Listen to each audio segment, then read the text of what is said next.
আমি তো ভালোবাসি তোকে সিজন 3 পার্ট 1।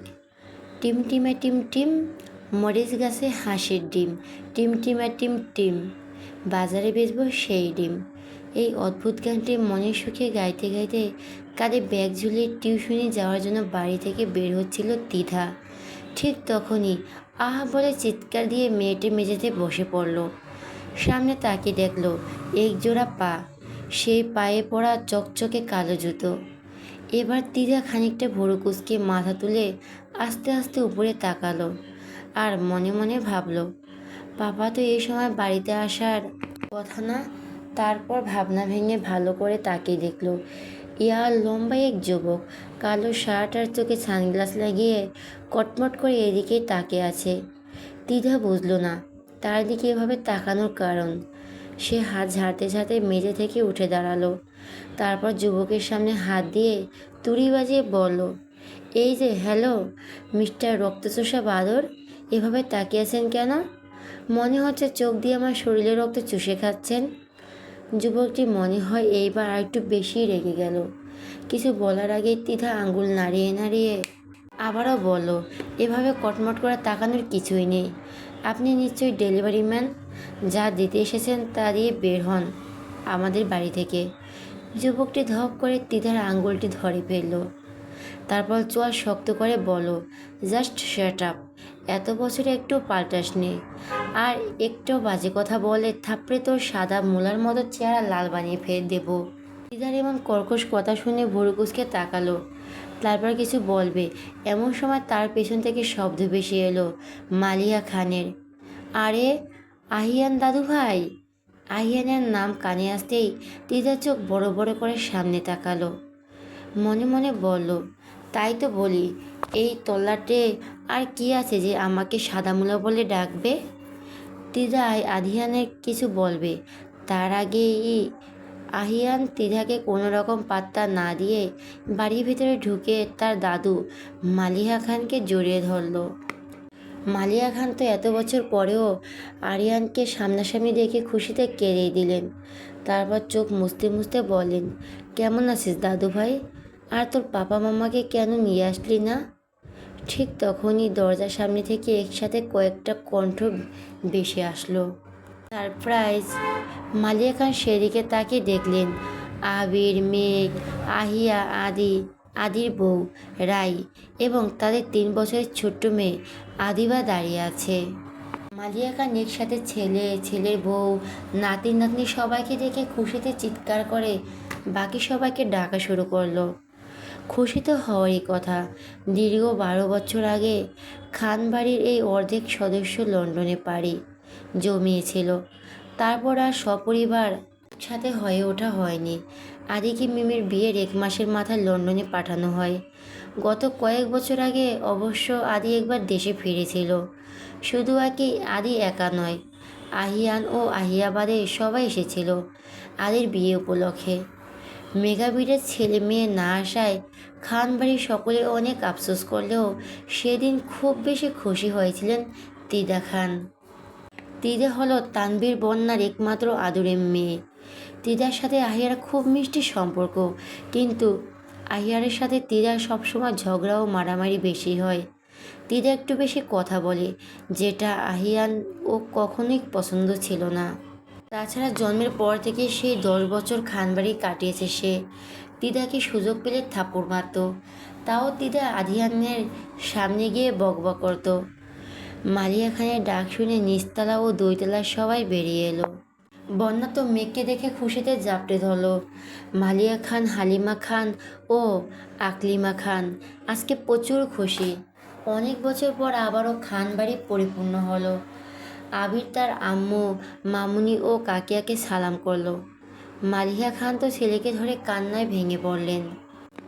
আবির মাকে শান্ত করতে বলল, আম্মু এভাবে কান্না করো না প্লিজ, এভাবে কান্না করলে কিন্তু আমি আবারও লন্ডনে ফেরত যাব। মালিহা খান কাঁদতে কাঁদতে বলল, আর যদি কান্না বন্ধ করি? আবির হাসতে হাসতে বলল, তাহলে ভাবছি শুধু আহিয়ান ও আহিয়াকে ফেরত পাঠাবো, আর আমরা সবাই থেকে যাব তোমাদের কাছে। বাড়ির 3 কর্তৃক খুশি দেখে সবার চোখে পানি। কিন্তু এই কান্না কোনো কষ্টের নয়, এটা আনন্দের কান্না। আমি ভাবতে পারছি না আমাকে সবাই এত সহজে ভুলে গেলে। কথাটি কানে আসা মাত্রই সকলেই সেদিকে তাকালো। দেখলো আহিয়া অভিমানী দৃষ্টি নিয়ে সকলের দিকে তাকিয়ে আছে। হালিমা খান এগিয়ে গিয়ে বলল, আমার নানু ভাইকে কি আমার ভুলতে পারি? বলে আহিয়াকে বুকে জড়িয়ে নিল। আহিয়ার একপাশে চুপচাপ দাঁড়িয়ে আছে, আর দিদা একটু পরপর কটমট করে তার দিকে তাকাচ্ছে। মনে মনে ভাবছে, এই বাদুড়টা তো লম্বা কিভাবে হলো? এই রক্তশোষা বাদুড়ের সাথে ছোটোবেলায় আমি ঝগড়া করে পারিনি, ঠাস ঠাস থাপ্পড় দিত আমায়। আর এখন তো লম্বা হয়ে গেছে, এখন তো এর সাথে ঝগড়া করে আর পারবই না। ছেলে মেয়েদের লেখাপড়ার কথা ভেবে ওদের নিয়ে 12 বছর আগে বিদেশে গিয়েছিল। তখন ওরা ছোট ছিল, একা থাকতে পারতো না, তাই তোদেরও যেতে দিয়েছিলাম। কিন্তু এখন ওরা বড় হয়েছে, এবার ওরা দুজন একাই ফিরে যাবে।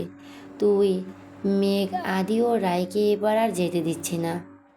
মাহিয়া খানের কথা শুনে আবির মেঘ মৃদু হাসলো। আবির বলল, বলিসই তো আম্মু, এবার আর আমরা যাচ্ছি না, একেবারেই চলে এসেছি খানবাড়িতে। বন্যা ফোন হাতে কাকে যেন কল দিচ্ছিল। মেঘ ফোনটা কেড়ে নিয়ে বলল, দেখো বেবি, ভুলেও এই কাজ করবি না। আমি চাই ভাইয়া বিকেলে বাড়ি এসেই আমাদেরকে দেখে অবাক হোক। তারপর মেঘ আবারও সকলের দিকে তাকিয়ে বলল, বড় আব্বু, আব্বু ও কাকামণিকে কেউ বলবা না আমরা যে এসেছি। মেঘের এমন বাচ্চামি কথা শুনে সবাই একদফা হাসলো। মেঘ হঠাৎ লক্ষ্য করলো এখনও দরজার সামনে অবাক হয়ে দাঁড়িয়ে আছে তিধা। মেঘ ইশারা দিয়ে ডাক দিয়ে তিধা গিয়ে মেঘকে জাপটে ধরলো। মেঘ তিধাকে আদর করে কপালে চুমু দিয়ে কুশলাদি বিনিময় করলো। আহিয়ান বিরক্ত হয়ে অন্যদিকে তাকিয়ে রইল। তিধা সেটা দেখে মুখ ভেঙচি দিল। বড় আম্মু, কোলে কোলে। 3 বছরের আদিবার ভাঙা ভাঙা কণ্ঠস্বর শুনে মেঘ সের দিকে তাকিল। দেখলো আদিবা কোলে উঠতে চাইছে।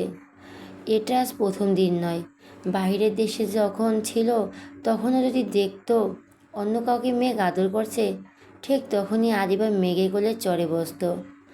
আজ মৃদু হেসে এসে আদিবাকে কোলে নিতে চাইল, কিন্তু আদিবা হাত সরিয়ে দিয়ে বলল, যাব না, পাপার কাছে আমি যাব না।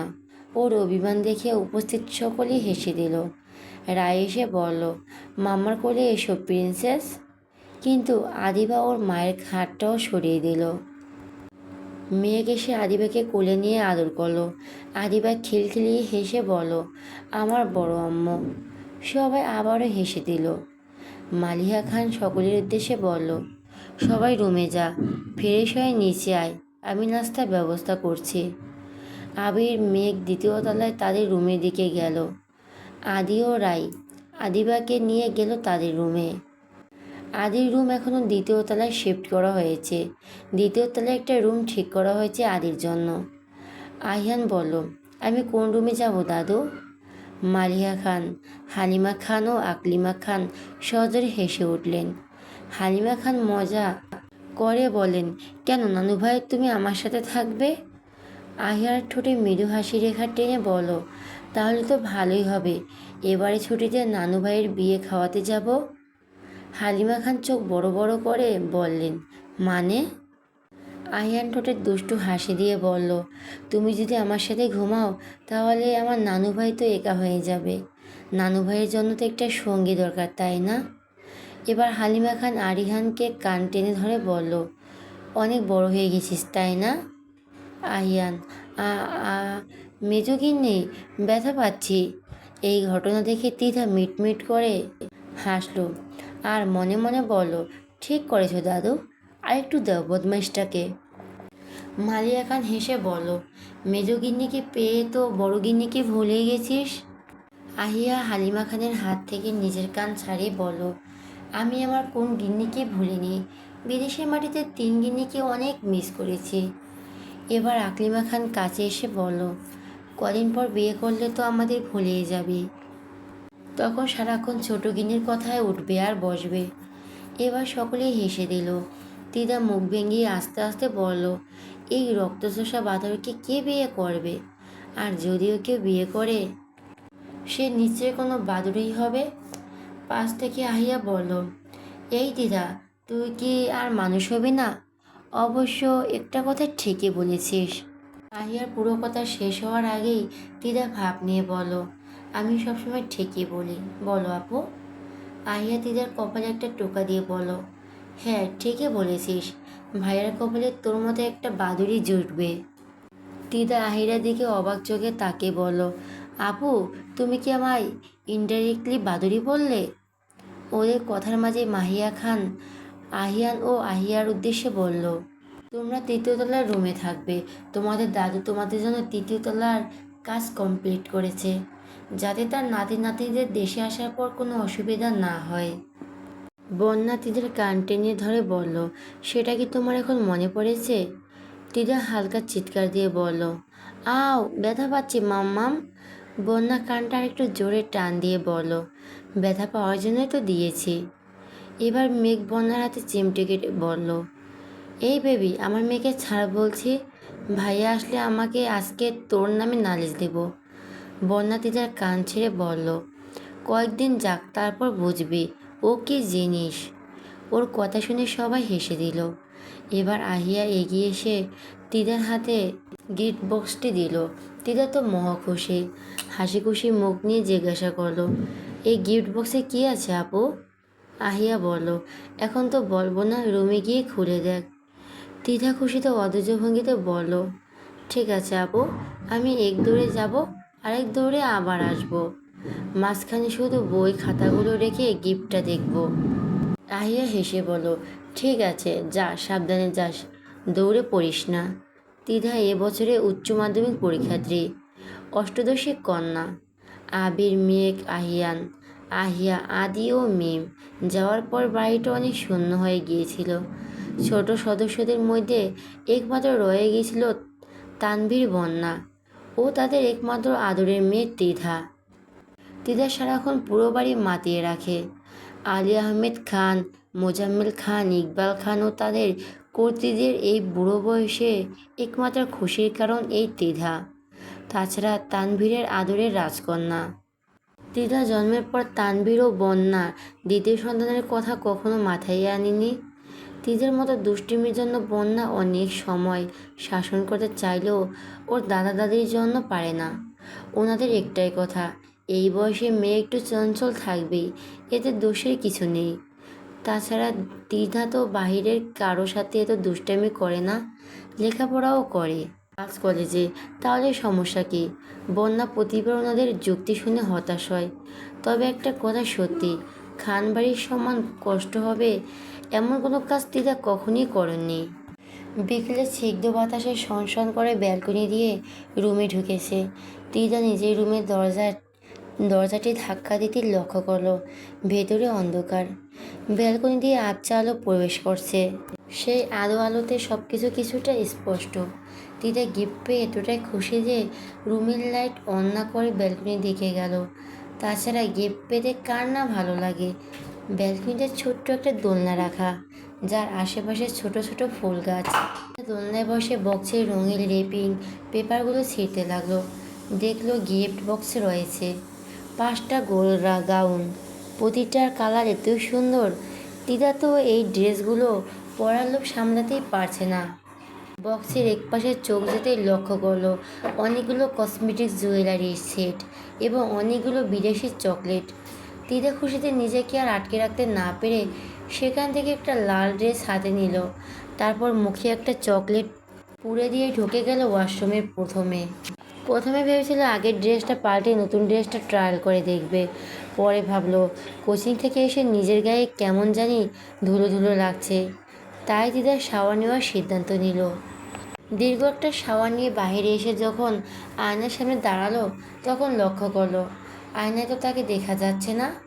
সে 2 মিনিট ভাবলো, তারপর নিজের মাথায় নিজেই একটা চাটি মেরে বলল, ইস তিধা, তুই কি বলদ, রুমের লাইটটা না জ্বালালে নিজেকে দেখতে পাবে কি করে? বলতে বলতে এগিয়ে গিয়ে রুমের লাইট অন করলো। হঠাৎ চোখ গেলে বিছানায় কেউ খালি গায়ে উপর হয়ে শুয়ে আছে। তিধা খানিকটা ভয় পেলেও সামনে এগিয়ে গেল। চোখে মুখে লাইটের আলো লাগায় যুবকটি হালকা নড়েচড়ে ওঠে। আস্তে আস্তে বিরক্তি কণ্ঠে বিড়বিড় করে বলে, উফ আহিয়া, লাইটটা অফ করে কি বলবি বলে যা। আহিয়ানের কণ্ঠে শুনে তিধার তো চোখ কপালে ওঠার উপক্রম। মনে মনে বলল, এই রক্তচোষা বাদুড় আমার রুমে কী করে? তারপর মনে মনে আরও কিছু ভেবে শয়তানি হাসলো আর বলল, বিদেশি বাদুড় একটা। দুপুরে তো আপনার চোখ আর ঠোঁট অনেক চলছিল তাই না? ওয়েট, এটা বন্ধ করার ব্যবস্থা করছি। বলেই দিদা এগিয়ে গেল ড্রেসিং টেবিলের সামনে। সেখান থেকে একটা কাজল, একটা মেকআপ বক্স ও একটি লাল টুকটুকে লিপস্টিক বের করলো। লিপস্টিকটা হাতে নিয়েই নিজের ঠোঁটে একটু লাগাতে লাগাতে বলল, আজ আপনার মুখটা এত সুন্দর করে সাজাবো যাতে আমাকে দেখলে আপনার মুখটা আর না চলে মিস্টার মেহবুব খান আহিয়ান। দিদা পা টিপে টিপে এগিয়ে গেল বিছানার দিকে। আস্তে আস্তে বিছানায় উঠে বসলো। তারপর আহিয়ানের মুখটা হালকা করে ধরে নিজের দিকে ঘুরিয়ে যেই না মেকআপটা ছোঁয়াবে ঠিক তখনই আহিয়ান দিদাকে ঘুরিয়ে বিছানায় শুয়ে দিয়ে নিজে ওর উপর হয়ে গেল। আকস্মিক ঘটনায় তিদা খানিকটা ভয় পেয়ে গেছে। ভয়ের চোখ খিচে বন্ধ করে আছে। আহিয়ান দেখল ভয়ে মেয়েটার লাল টুকটুকে ওষ্ঠধর তীর তীর করে কাঁপছে। চোখে মুখে এখনও সদ্য গোসলের পানির ছিটে বিকেলের নরম আলো ঝলমল করছে। ভেজা চুলগুলো এলোমেলো হয়ে থাকছে। বিছানা সহ মেয়েটার চোখে মুখে লাল ড্রেসটাতে দুধি আলতা গায়ের রঙে তিদাকে একদম লাল পরি লাগছে। আহিয়ার বিড়বিড় করে বলল, আকাশ থেকে নেমে আসা লাল পরি একজন আরেকজনের নিঃশ্বাস উপলব্ধি করতে পারছে।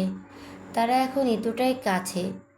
এর মাঝে হঠাৎই তিদার চোখ খুলে বলল, আহিয়ান ভাই, আমাকে এবারের মতো ছেড়ে দিন, আর জীবনে এমন করব না please. Promise pinky promise. Ahiyan এবার নিজেও থতমত খেলে গেল। এ পাগলি মেয়েটা কে এভাবে দেখার কিছু নেই। কথাটি মনে মনে বলেই সে দিদাকে ছেড়ে দিল। তারপর একটু গলা খাকারি দিয়ে গম্ভীর গলায় বলল, দিদার উদ্দেশ্যে বলো, তোর এখানে কে চাই? সেই ছোটোবেলা থেকে দেখছি, আমাকে ডিস্টার্ব না করলে কি তোর ভালো লাগে না? দিদা বিছানা থেকে নেমে দাঁড়িয়ে বলল, আমি আপনাকে কিভাবে ডিস্টার্ব করলাম? বরং আপনি তো আমার বিছানায় এসে ঘুমিয়ে আছেন। আহিয়ান এবার নিজের ভুল বুঝতে পেরে কথা এড়িয়ে ধমক দিয়ে বলল, সর সামনে থেকে, অন্য রুমে চলে যাচ্ছি। আহিয়ান দরজার সামনে দাঁড়িয়ে যেতেই ডেকে বলল, আহিয়ান ভাই। আহিয়ান পিছন ঘুরে আস্তে করে বলল, হুম।